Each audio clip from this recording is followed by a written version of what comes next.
Umaga. Manipis ang araw, parang ayaw ding sumikat sa baryo. Sa mesa ng kusina, nakaupo si Santi, hawak ang tasa ng kape na matagal nang lumamig. Sa labas, rinig niya ang pag-ungol ng hangin, isang tunog na parang daing ng mga matandang puno. Mahinahon niyang tanong, ano nang ibig mong sabihin kagabi? May bumabalik na naman? Hindi tumingin si Aling Victorina. Abala siya sa paggiling ng tuyong dahon. May mga nilalang na hindi marunong sumuko, anak. Kapag nakalimutan mo silang pakalmahin, bumabalik sila. Gutom. Pero bakit si Adela ang sinisisi? Dahil siya ang naiwan, sagot ng ina. At sa ganitong baryo, kung sino ang tahimik, siya ang salarin. Lumabas si Santi para maghanap ng sagot. Sa bawat madaanan niyang bahay, napapansin niyang may mga patak ng dugo sa pintuan, tinabunan lang ng asin. Sa tapat ng kapilya, nakasabit ang karatula, mag-inat isi dugong itim. Walang nagsabi kung sino ang may pakana, pero ramdam niyang ang takot ay ginawang relihiyon. Sa gilid ng palayan, muli niyang nakita si Adela, nakaupo, nag-aayos ng halamang gamot. Hindi ka na natutulog, tanong ni Santi. Hindi pwedeng matulog kapag gising ang takot, sagot ni Adela, hindi tumitingin. Napansin ni Santi ang sugat sa kanyang bisig, bagong-bago. Saan galing yan? May kumatok kagabi, mahina niyang sabi. Akala ko tao. Hindi pala. Tumingin siya kay Santi, diretso sa mga mata nito, unang beses na walang takot. Baka hindi nila ako ang gusto. Baka gusto nilang maalala. Mula sa kabilang dulo ng palayan, may sumisigaw, si Mang Mariano, ang dating tanod. Tigilin niyo ang pakikipag-usap dyan, iho. Yan ang anak ng may sumpa. Ngunit hindi sumagot si Santi. Tahimik siyang lumapit kay Adela, inilagay sa harap niya ang maliit na panyo na may asin. Hindi ko alam kung totoo ang mga nilalang dito, sabi niya, pero alam ko kung ano ang takot. Pareho silang mabangis. Bahagyang umiti si Adela. At pareho ring mahina kapag may nakikinig. Gabi na ulit. Ang ilaw ng lampara ay pumipintig, parang puso. Sa labas ng bahay, maririnig ang mga kaluskos ng paa sa putikan. Tumingin si Aling Victorina sa anak. Hindi yan hangin, Santi. May kumikilos sa pagitan ng gabi at panaginip. Hinawakan niya ang buntot ng pagi, lumang pamana, balot sa basahan. Dati, ito ang pangontra. Pero matagal nang hindi ginagamit. Natatakot na ring gumamit ng panlaban, kasi baka mapagkamalang may alam sa dilim. Santi kinuha ito, marahang hinaplos ang gaspang. Baka ito na lang ang natitirang totoo dito. Paglabas niya, nakita niyang nakatayo si Adela sa tapat ng simbahan, nakatingin sa krus na nadumihan ng putik. Hindi na nila nililinis, sabi ng babae. Bakit? Kasi sabi nila, walang silbi ang dasal kapag ang nagdadasal ay may lahing may kasalanan. Dumaan ang hangin, malamig, may dalang amoy ng pinasingawang dahon. Sa lupa, may bakas na naman, pabaliktad na paa, pero mas malaki, mas malalim. Sabay silang napatingin sa kabubatan. Mula roon, may narinig silang tawa, hindi masaya, hindi rin galit, kundi parang tinig ng isang taong matagal nang umiiyak. Adela huminga ng malalim. Ngayon mo na ako tatakbuhan, Santi, sabi niya, bago pa nila mapansin na may nakikinig sa akin. Pero hindi gumalaw si Santi. Hindi ako marunong tumakbo mula sa tao, sagot niya. Lalo na kung siya lang ang nagsasabi ng totoo. Malakas ang ulan kinagabihan. Ang mga bubong ng baryo ay kumakalansing, parang pinapalo ng mga kamay na naghihiganti. Si Santi ay nakasilong sa lumang silid ni Aling Victorina, pinagmamasdan ang mga bote ng langis at dahon na kumikislap sa ilalim ng kandila. Ngunit kakaiba ang aura ng ina ngayon, tahimik, parang may tinatagong bigat. Bakit may buntot ng pagi sa bahay natin? Tanong niya. Tumingin si Victorina, mabagal, mahina. Hindi sa atin yan. Pag-aari iyan ng dating tagapangalaga ng ritual. Ang tawag nila rito noon panunubos. Ritual. Isang kasunduan. Kapag hindi natupad taon-taon, nagigising ang mga nilalang sa ilalim ng lupa. Huminto siya, saka nagpatuloy, ang huling tagapangalaga, nanay ni Adela. Napatigil si Santi. Siya. Tumango ang ina. Noong sinunog siya ng mga tao, hindi lang buhay ang nawala, pati ang pangontra. Kaya bumalik ang mga gutom na nilalang. Lumabas si Santi kahit malakas ang ulan. Bitbit ang lampara, nilapitan niya ang bahay ni Adela. Sa ilalim ng dilim, nakita niyang nakaluhod ito sa putikan, hawak ang isang kahoy na kahon. Adela. Nilingon siya ng babae, basang-basa, nanginginig pero hindi sa lamig kundi sa galit. Hindi nila sinunog ang bahay namin dahil sa sumpa, Santi, sabi niya. Sinunog nila dahil natakot silang malalaman ng nanay ko ang totoo. Anong totoo? Na may kasalanan silang gustong itago. Binuksan niya ang kahon. Sa loob nito, may lumang diaryo, nagkulay itim ang papel sa tagal. May nakasulat sa haligi ng pahina, Lola Olympia, tagapangalaga ng unang ritual. Siya ang nag-utos noon, dagdag ni Adela. Nang mamatay ang anak niya, sinisi kami. Pero siya ang unang nakalimot sa kasunduan. Biglang kumidlat, at sa liwanag nito, nakita ni Santi ang lumang balon sa likod ng bahay, tinakpan ng bakal at nakapalibot sa asin. Yan ang pinag-ugatan, sabi ni Adela. Tuwing nakaririnig ka ng kaluskos sa lupa, hindi yan hangin. May bumabangon. Lumapit si Santi. Bakit mo hinahayaan? Dahil hindi ko alam kung papaano tatapusin ang kasunduan ng walang dugo. Kung ganoon, tutulungan kita. Umiling si Adela. Hindi mo dapat. Baka pati ikaw kukunin. Ngunit hindi siya nakinig. Lumuhod si Santi sa harap ng balon, hinawakan ang bakal na takip. Kung totoo ang lahat ng to, kailangan nating harapin, hindi takasan. Hinawakan siya ni Adela sa braso, ngunit kasabay noon ang paggalaw ng lupa. Umuga ang paligid, parang may humihina sa ilalim. Mula sa pagitan ng mga bitak, umusbong ang itim na usok. Hindi ito apoy, ito'y alaala.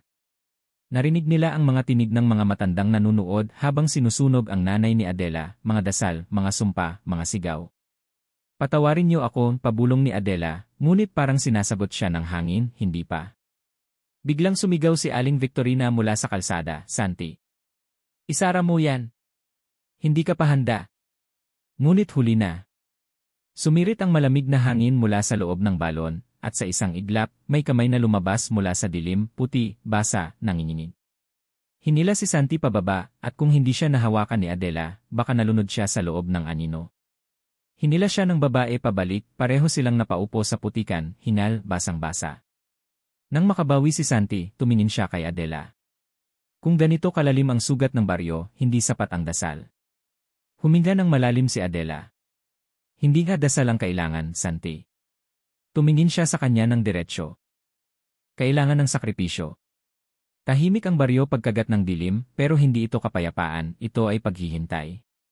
Ang mga lampara sa daan ay parang mata ng mga taong nagmamatsyag, handang humusga.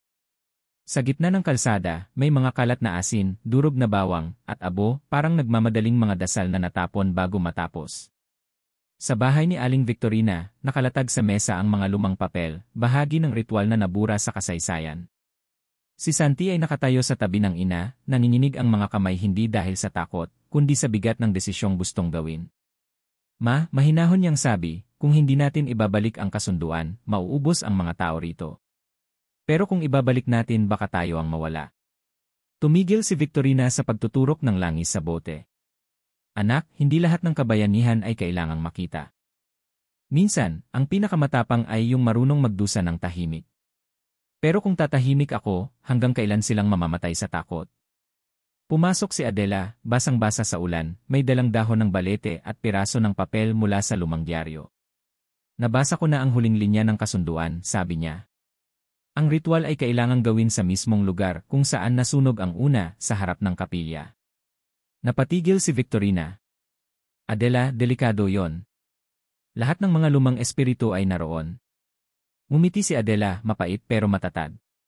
Mas delikado nang walang gumagawa. Habang lumalalim ang gabi, nagsimulang magtipon ang mga tao sa tapat ng kapilya. Nang malaman nilang pupunta ron si Adela, ang mga bulong-bulungan ay nagmistulang apoy na kumalat. Ay, Diyos ko, bumabalik na naman. Siya yung anak ng sinumpa. Kung hindi natin yan pigilan, lahat tayo mapapahamak. Sa gitna ng ulan at sigawan, sumigaw si Lola Olympia mula sa balkonahe. Hindi niyo ba natatandaan? Siya ang dahilan kung bakit nawala ang anak ko. Wala nang dapat ayusin, dapat lang siyang mawala. Ang mga tao ay nagsimulang maghagis ng bato, maliit man, pero sapat para maramdaman ni Adela ang lumang sakit na matagal nang nakabaon. Ngunit bago pa siya tamaan, hinarang siya ni Santi. Kung ang kasalanan niya ay pinagmulan, ang kasalanan niyo ay pananahimik, sigaw niya. Tahimik ang lahat sa loob ng ilang segundo. Ang ulan ay bumuhos ng mas malakas, tila hinuhugasan ang bawat boses na puno ng galit.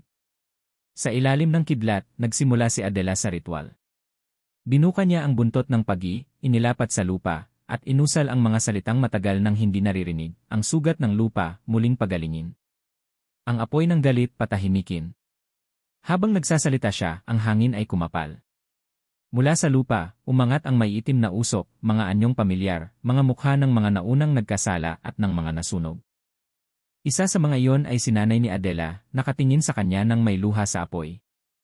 Anak, mahina ang tinig, hindi ako galit. Pero kailangan mong tapusin ito kahit may kapalit. Si Santi ay lumapit, hawak ang asin at apoy mula sa lampara. Kung kailangan ng dugo, akin na lang. Hindi, sabi ni Adela, pareho nating kasalanan ito, kaya pareho rin nating tatapusin. Nagtagpo ang kanilang mga palad, dugo sa dugo, apoy sa ulan. Sa sandaling iyon, ang paligid ay umikot, ang mga bahay, simbahan, at ulap ay tila umiikot sa iisang punto ng liwanag. Sa malayo, lumapit si Lola Olympia, basang-basa, nanginginig. Anong ginagawa nyo? Hindi nyo alam ang binubuksan nyo. Ngunit bago siya makalapit, bumuka ang lupa sa gitna ng kapilya, isang bulag na hukay na kumikirot, parang pusong matagal nang pinipigil ang sigaw. At sa ilalim ng kulog, tumingin si Santi kay Adela. Ngayon na to, sabi niya, mahina pero buo. Tumango si Adela, luhaan. Kapag may nawala sa atin na yung gabi, sana yung takot nila, hindi tayo. Hindi ulan ang bumagsak ng gabing iyon, abo. Mainit, mabigat, parang pira-pirasong kasalanan na matagal nang itinago ng lupa.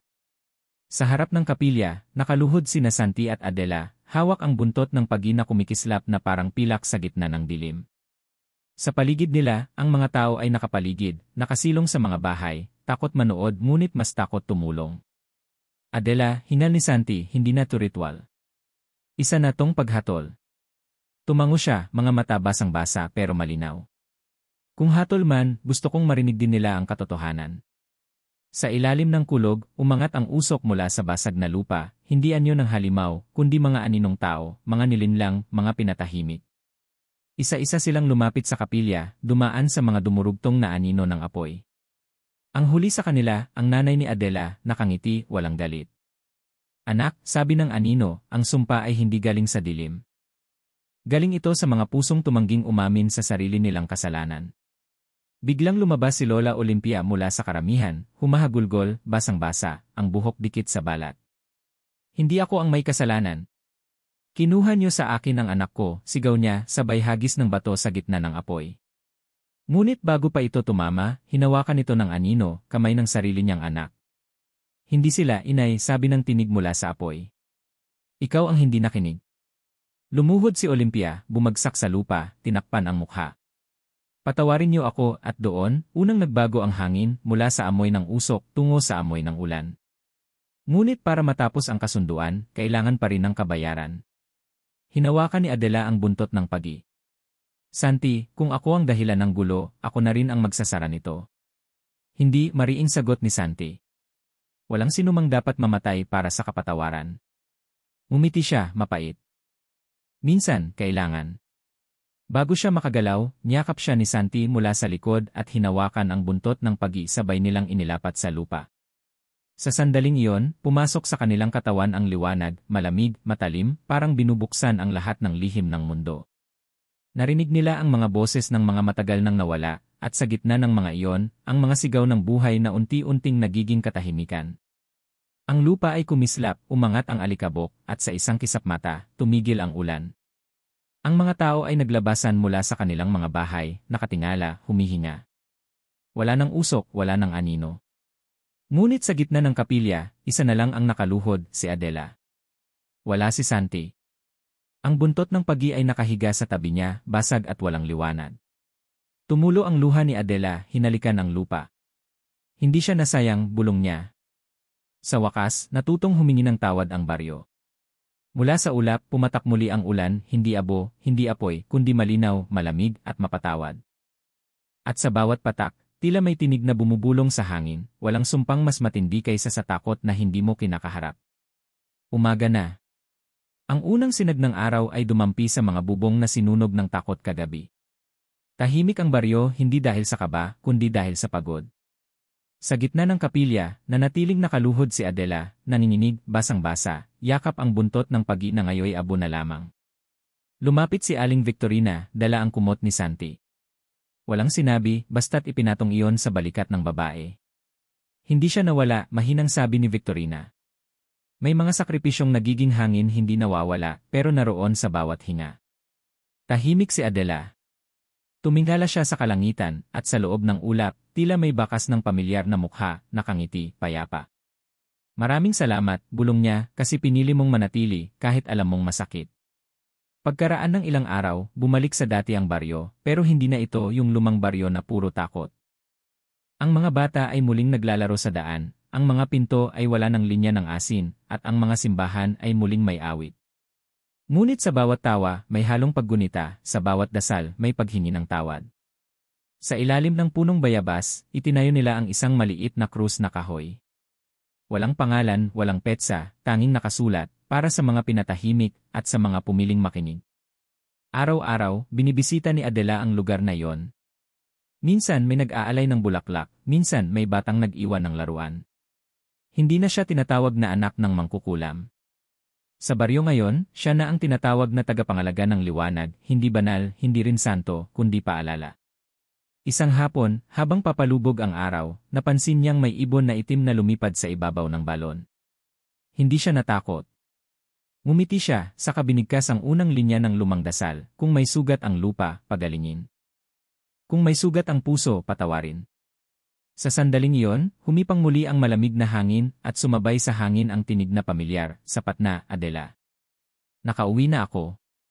Hindi na siya lumingon, hindi na kailangan. Ang mga mata niya ay pumikit, at sa ilalim ng liwanag ng dapit hapon, ang kanyang mukha ay kumalma, parang batang natutulog pagkatapos ng mahabang gabi. Nang sumapit ang gabi, muling umulan. Ngunit kakaiba ang patak, may halong liwanag, parang pinong abo na kumikislap. At bawat patak na tumama sa lupa, nagiging bulaklak. Kinabukasan, ang buong paligid ng kapilya ay tinubuan ng mga puting liryo. Walang nagtanim, walang nag-utos. Sabi ng mga matatanda, iyon daw ang paraan ng langit para magsabing natapos na ang sumpa. Sa dulo ng araw, bago tuluyang sumara ang pelikula ng kanilang kwento, maririnig sa hangin ang bulong ng baryo, ang kasalanan, nalilimot. Ang alaala, nagmamagaling. Pero ang pag-ibig, yan lang ang hindi natatabunan ng abo. At habang unti-unting lumalabo ang eksena, ang huling imahe ay si Adela, nakatayo sa ilalim ng ulan, nakatingala, walang luha, walang galit, kundi kapayapaan.